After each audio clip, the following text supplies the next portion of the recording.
Hey everyone, good morning to all of you. सोया guys, रात के बज रहे थे 2 और मैंने सोचा क्यों ना चलो आज बहुत दिनों बाद एक स्टडी व्लॉग बनाया जाए और आप लोगों के साथ शेयर किया जाए। तो गाइस, ये जो वीडियो होने वाला है ये कंप्लीट स्टडी वीडियो होने वाला है और ये जो मेरा रूटीन है ये 12 to 14 आवर्स का होने वाला है।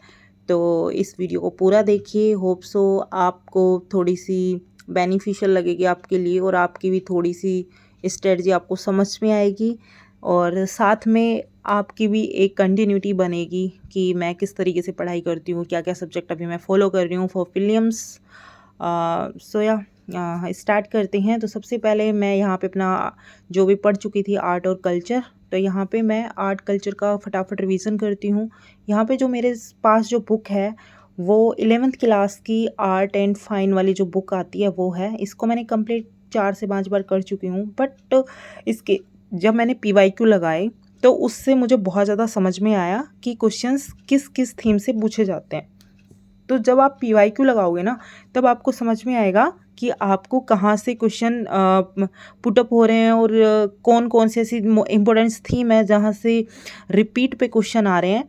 तो वहाँ से आप करोगे तो मेरा मानना यही है कि एक दो बार आप जो भी आपके पास बुक्स वगैरह रखी हैं उनको पढ़िए। देन उसके बाद आपको PYQ लगाने चाहिए क्योंकि वही एक रामबाण है और उसको यदि आप लगाओगे तो आपको समझ में आएगा, आप अच्छे से एनालिसिस कर पाओगे और अपने PYQ लगाने के बाद फिर उस टॉपिक को पढ़िए, फिर देखना कि आप उस चीज़ को भूलोगे नहीं। तो मैं इसी तरीके से करती हूँ। सबसे पहले मैं उसका जो रिसोर्सेज होता है उनको पहले पढ़ती हूँ कि मुझे आर्ट कल्चर के लिए क्या पढ़ना है, या अदर सब्जेक्ट ज्योग्राफी हो गया, हिस्ट्री हो गया, पॉलिटी हो गया, इकोनॉमिक्स हो गया। तो इन सब का जो भी मेरे पास रिसोर्सेज हैं वो मैं पहले पढ़ती हूँ। देन उसके बाद 1 या 2 बार पढ़ती हूँ, देन मैं उसके सारे के PYQ लगाती हूँ। PYQ लगाने के बाद मुझे एनालिसिस पता चलता है और मैं अपने एक नोट पैड लेके बैठती हूँ। उसमें मैं इंपॉर्टेंस थीम जहाँ से क्वेश्चंस हर ईयर या फिर बीच बीच में छोड़ के जब भी जैसे क्वेश्चन आ रहे हैं मेंशन कर लेती हूँ। मैं फिर उसी टॉपिक पे मैं ज़्यादा फोकस करती हूँ। तो अभी मेरे पास जैसे 1 महीने के समथिंग है, उससे ज़्यादा दिन ही है, 40-45 डेज़। तो मैं उसी तरीके से उस पर फोकस करती हूँ। तो यहाँ पे मैं अपने PYQ लगाती हूँ। देन इसी तरीके से मैं सारे सब्जेक्ट को करती हूँ। रही बात ज्योग्राफी की, तो मैंने अपनी पहले भी वीडियोस में बताया कि मैं किस तरीके से प्रिपेयर कर रही हूँ, किस तरीके से मैंने प्रिपेयर किया है। तो जो भी बिगनर है, जो भी UPSC की प्रिपेयर करना चाहता है, तो सबसे पहले तो अपना सिलेबस डाउनलोड कर लीजिए, टेबल पे डाल लीजिए और उसके बाद सोचिए कि आप इसमें आपको जाना चाहिए नहीं जाना चाहिए, क्योंकि इसका सिलेबस बहुत ज़्यादा बड़ा है और सोचने में बड़ा है तो करने में भी बड़ा है और टाइम लगता है। तो सिलेबस कंप्लीट करने में ही UPSC का 1.5 से 2 साल आराम से लग जाता है और फिर उसको revision revision revision revision, question practice, PYQ वगैरह लगाना, MCQ लगाना और साथ में फिर CSAT को भी प्रिपेयर करना। तो इसी तरीके से मैं अपना CSAT को भी लेके चल रही हूँ। तो CSAT पे मैं हमेशा कहा है कि मैं एक साइंस बैकग्राउंड से स्टूडेंट हूँ, मैथ और रीजनिंग मेरी काफ़ी अच्छी रही है, बट ओवर कॉन्फिडेंस ने मुझे मार डाला।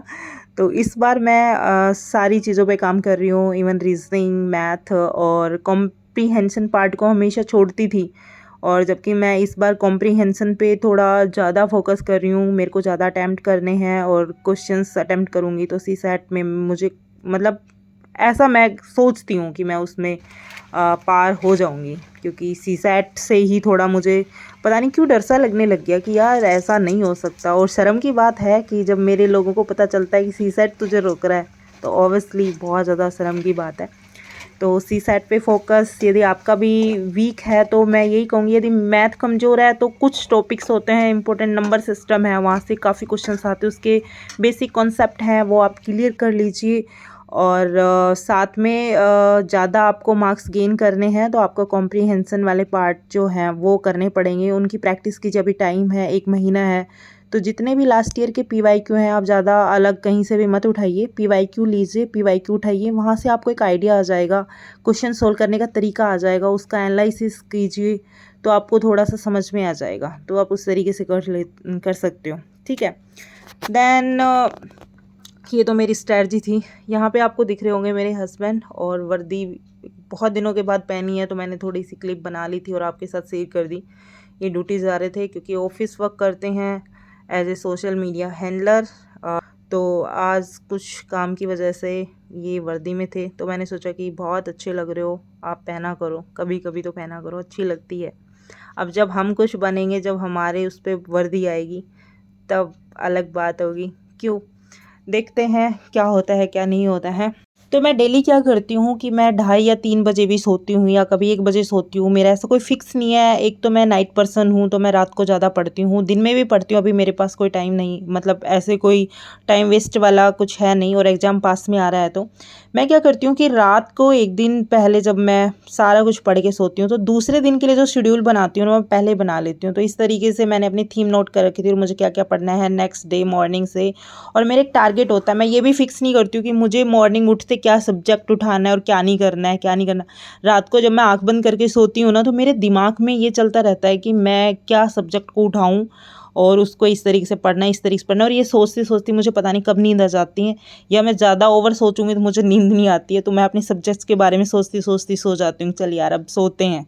और इसी तरीके से मैं रात को सो जाती हूँ, अपना टाइम टेबल पहले ही सेट करके। तो ये मेरे को काफ़ी हेल्प करता है नेक्स्ट डे पढ़ने के लिए, क्योंकि मुझे नेक्स्ट डे के लिए ये नहीं होता कि मुझे क्या पढ़ना है क्या नहीं पढ़ना। तो मैं सो जाती हूँ मॉर्निंग में। यहाँ पे मैं अपना सी सेट का सेक्शन उठा लेती हूँ, और मैं यहाँ पे देखती हूँ कि क्या क्या मैंने क्वेश्चन जो मैंने पहले भी लगा चुकी थी। तो मैं काफ़ी कंटिन्यू यहाँ से मॉर्निंग से लेके पढ़ाई कर रही थी, और 10-11 बज गए थे। और यहाँ पे मेरी ज्योग्राफी भी थी, तो कुछ कुछ सब्जेक्ट्स पढ़े थे। देन मुझे हल्की सी भूख लग जाती है, तो मेरे पास कुछ कुरकुरे पड़े थे, क्योंकि एक एस्पेरेंट के पास ना कुछ चीज़ मिल जाए वही बहुत बड़ी बात है। एक तो मैं घर के बाहर निकलती नहीं हूँ कुछ लाने के लिए, रही बात मैंने एक दिन ब्लिंकिट से मंगवाए थे। तो मैंने सोचा चलो आज एक नया ट्राई करते हैं। तो मैंने प्याज टमाटर सब कुछ डाल के, और इसमें कुरकुरे डाल के मैंने मिक्स करके सैलेड फॉर्म में बना लिया था। इससे मेरी थोड़ी सी भूख हल्की फुल्की थोड़ी ख़त्म हो गई थी, क्योंकि मुझे 1 बजे के समथिंग खाना बनाना होता है, तो मैं बीच में पढ़ाई कर रही थी। तो भाई मेरे काफ़ी टाइम से मेरे दिमाग में चल रहा था कि मैं कुछ खाना अपने हाथ से बनाऊं, और मैं कुछ लोगों को जिनको सच में नीड है उन तक मैं पहुंचा के आऊं। तो चलो, मैं बहुत टाइम से सोचने के बाद आज वो दिन आया, और मैंने खुद सारा खाना बनाया। मैं लेके आई, मैंने यहीं पे हलवा बनाया, और यहाँ पे मैंने चने और आलू की सब्ज़ी बनाई, देन पूड़ी बनाई। फटाफट ये सारी चीज़ें करके, और हम चले गए थे बाहर, क्योंकि मैंने देखा है कि जब भी मैं मंदिर जाती हूँ ना, तो बाहर बहुत सारे लोग बैठे होते हैं। और इवन मैं रुपए नहीं देती हूँ, क्योंकि देने भी नहीं चाहिए, क्योंकि रुपए का लोग गलत इस्तेमाल कर सकते हैं अदर चीज़ खाने में। और तो उनको यदि ज़रूरत है खाने की, पहनने की, उनको जिस तरीके की नीड है, आप यदि वो आपके पास ऐसा कुछ है आप वो पूर्ति कर सकते हो, तो आप हल्की फुल्की किसी की हेल्प कर सकते हो। तो मैं ऐसे मंदिर में कभी कभी जाती हूँ, बाहर मैं देखती हूँ। मैं सच में उन लोगों को देख के इतना इमोशनल फील करती हूँ कि ये सब कैसे ठीक होगा। आई डोंट नो, बट मुझसे जितना हो पाएगा मैं उतना कर सकती हूँ। तो जिस मंदिर में मैं हमेशा जाती हूँ उसके बाहर जो लोग बैठे होते हैं पूरे दिन, जैसे मजदूरी करते हैं, या बहुत सारे ऐसे अपाहिज लोग होते हैं जिनसे नहीं हो पाता है, और मज़दूर लोगों को भी कौन डेली उनकी मजदूरी देता है, तो उनको खाने के भी रुपए नहीं होते हैं। तो हमने सोचा कि क्यों ना हम एक दिन खाना बनाएं, और भगवान ने चाहे तो महीने में कम से कम 3 से 4 बार, जैसे मेरे को टाइम मिले, क्योंकि पढ़ाई के बीच में मुझे इतना टाइम नहीं मिल पाता है। तो एक छोटा सा ये मैंने थोड़ा सा अपने उसमें स्टार्ट किया अपनी लाइफ के साथ, और बहुत अच्छा फील हुआ जब हम वहाँ बैठे हुए लोगों को खाना हमने बांटा, और सब बहुत अच्छे से खा रहे थे, बहुत खुश होके ले रहे थे। तो मुझे बहुत ज़्यादा अच्छा लगा। सो या गाइज़, ये मेरा रूटीन होता है पूरे दिन का। तो मैं रात को लेट नाइट तक पढ़ती हूँ, एंड मॉर्निंग में 7 बजे तक मैं उठ जाती हूँ, और देन मैं फ्रेश होके फिर मैं अपना बैठ जाती हूँ पढ़ाई करने। तो मेरी अच्छे से हो जाती है, क्योंकि अभी मैं कोई क्लास भी नहीं ले रही हूँ। तो मेरी पढ़ाई इस तरीके से 12 से 14 घंटे हो जाती हैं। होप सो मैं नेक्स्ट वीडियो थोड़ा जल्दी लेके आऊँगी। इस वीडियो को जितना ज़्यादा प्यार दोगे तो नेक्स्ट वाली वीडियो मैं जल्दी लेके आऊँगी। अदरवाइज़ मुझे ऐसा लगता है कि अभी टाइम वेस्ट है, शायद नहीं लेके आऊँ। तो भाई अभी प्री एग्ज़ाम के ज़्यादा टाइम नहीं रहा है, तो ज़्यादा से ज़्यादा अपना जो फोकस है वो प्रायोरिटी आपकी पढ़ाई पे होनी चाहिए। PYQ ज़्यादा से ज़्यादा लगाइए, और पढ़ते रहिए। तो इस वीडियो में इतना ही, मिलते हैं नेक्स्ट वीडियो में। होप सो ये वीडियो आपको अच्छी लगी होगी, तो प्लीज़ लाइक कर देना, सब्सक्राइब कर लेना। Bye bye, take care.